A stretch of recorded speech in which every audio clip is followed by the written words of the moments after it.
उत्तर प्रदेश के जनपद मुरादाबाद से लोकतंत्र को शर्मसार करने वाला एक सनसनीखेज मामला सामने आया है, जहां वोट ना देने की सजा, गांव से बेदखली, इज्जत पर हमला और जान से मारने की धमकी बताई जा रही है।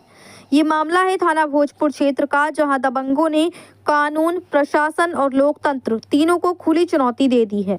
मुरादाबाद के थाना भोजपुर क्षेत्र से ये खौफनाक मामला सामने आया है, जहां आरोप है कि गांव के ही पूर्व प्रधान वाजिद अली, जाहिद, सलीम, सईदुल और शाहिद ने पीड़ित परिवार पर जबरन वोट देने का दबाव बनाया। पीड़ित परिवार का कहना है कि ये दबंग लोग रोजाना रात के समय 40 से 50 लोगों के साथ उनके घर पहुंचते हैं और खुलेआम धमकी देते हैं कि हमें वोट नहीं दोगे तो गांव में रहने नहीं देंगे, तुम्हें घूमतू घोषित करवाकर गांव और देश से निकलवा देंगे। यही नहीं, पीड़ित परिवार का आरोप है कि पिछले चुनाव में वोट न देने की वजह से इन दबंगों ने उनके साथ मारपीट की, महिलाओं से छेड़छाड़ की, जिसका मुकदमा आज भी थाना भोजपुर में लंबित है। आरोप और भी गंभीर हैं। पीड़ितों का कहना है कि ये लोग भूमाफिया और पुराने अपराधी हैं, जो आए दिन मुकदमे में समझौता करने का दबाव बनाते हैं और कहते हैं समझौता कर लो वरना तुम्हें घूमतू मतदाता बनवाकर गांव और देश से बाहर निकलवा देंगे। जब पीड़ित परिवार ने समझौते से इनकार किया तो आरोप है कि दबंगों ने उनके घर में घुसकर बच्चों को बेरहमी से पीटा, महिलाओं और नाबालिग बच्चों के साथ अश्लील हरकतें की और यहां तक धमकी दे डाली, आज तुम्हारी औरतों और बच्चों की इज्जत लूटकर तुम्हें समाज में बदनाम कर देंगे। इतना ही नहीं, आरोपियों ने खुद को हैकर, बदमाशों और पुलिस से साठगांठ वाला बताते हुए पीड़ित परिवार को जान से मारने और लाशें फिकवाने तक की धमकी तक दे डाली। चौंकाने वाली बात यह है कि उक्त प्रधान वाजिद अली और कुछ अन्य आरोपी धारा 302 जैसे गंभीर मामलों में भी नामदर्ज रह चुके हैं। पीड़ितों का कहना है कि जब उन्होंने इस पूरे मामले की शिकायत थाना भोजपुर पुलिस से की तो कोई भी कार्रवाई नहीं की गई। हद तो तब हो गई जब आरोपियों ने पीड़ित परिवार को घूमतू मतदाता घोषित कराने के लिए डीएम साहब को झूठा और फर्जी प्रार्थना पत्र तक दे दिया, जबकि सच्चाई है कि पीड़ित परिवार जन्म से इसी गांव में रह रहा है और मुख्यमंत्री आवास योजना का लाभार्थी भी है और वर्ष 2003 की मतदाता सूची में भी नाम दर्ज है। आखिरकार डर और दहशत के साए में जी रहे इस परिवार ने मजबूर होकर आज उप जिलाधिकारी को प्रार्थना पत्र सौंपा है। अब सबसे बड़ा सवाल यह है, क्या मुरादाबाद में वोट ना देना अब अपराध बन चुका है? क्या दबंगों के आगे पुलिस और प्रशासन बेबस है? और क्या एक परिवार को इंसाफ के लिए यूं ही दर दर भटकना पड़ेगा? मुरादाबाद से परवेज अंसारी की रिपोर्ट। बोलो, क्या परेशानी? क्या नाम है? हमें क्या परेशानी थी सर, हम भोजपुर के रहने वाले हैं।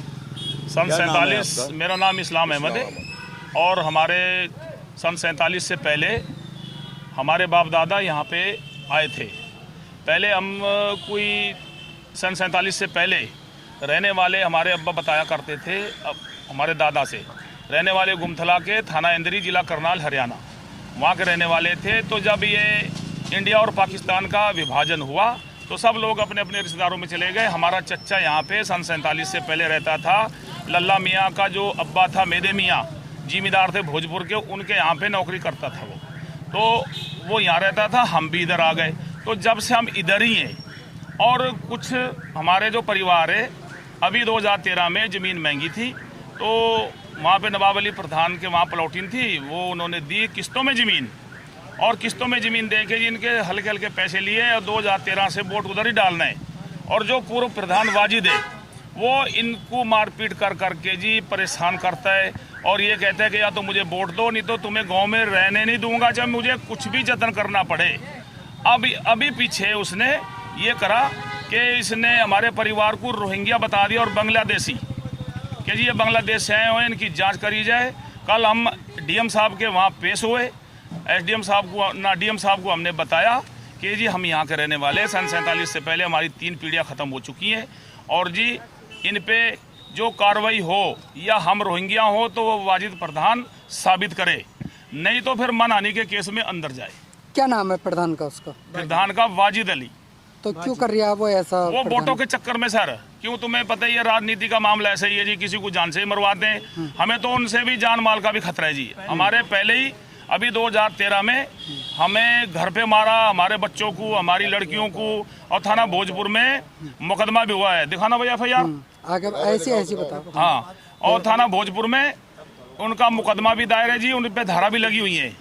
और फिर जो मौजूदा चेयरमैन था परवेज अख्तर, उसने आके हमारे पास प्रधान जी ने बुला के राजीनामा करवाया था कि कोई इस अगली बार कोई ऐसी एप्लीकेशन या कोई भी किसी वजह से कोई बात एक दूसरे की तरफ से नहीं होनी चाहिए।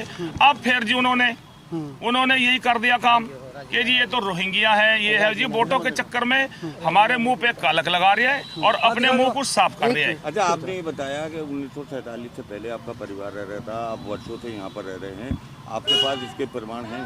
बिल्कुल प्रमाण पत्र क्या क्या चीज हमारे पास जी 2003 की लिस्ट, और जब से इंडिया में पहचान पत्र बना है, ये देखो, दिखाओ।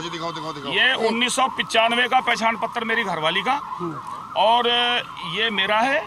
और वो जो मैं डॉक्यूमेंट्स ले आया था कल, हमारे लड़के की इंटर की मार्कशीट, हाई स्कूल की मार्कशीट और बीए फाइनल की मार्कशीट, हमारे बच्चों की, सब पढ़े लिखे बच्चे हैं।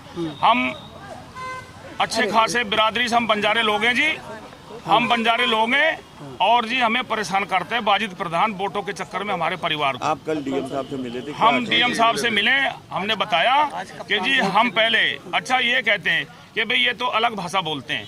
भाई हमारी दो भाषाएं, एक पंजाबी और एक हिंदी। पंजाबी भाषा हमारी जो बाप दादे बोलते थे हरियाणा में, वो भाषा अब तक हमारे में चली आ रही है। अगर हम आपस में बोलेंगे तो पंजाबी बोलेंगे, अगर हम आपसे बोलेंगे तो हिंदी बोलेंगे। तो इस बात पे उन्होंने ये कह दिया कि जी इनकी तो लैंग्वेज अलग है। अब पंजाबी, हिंदुस्तान में कितनी भाषाएं बोली जाती है, भोजपुरी भी है, बांग्ला भी है, और जी हरियाणवी भी है। किससे मिलने आया था आप? हम तो एसडीएम साहब से मिलने आए।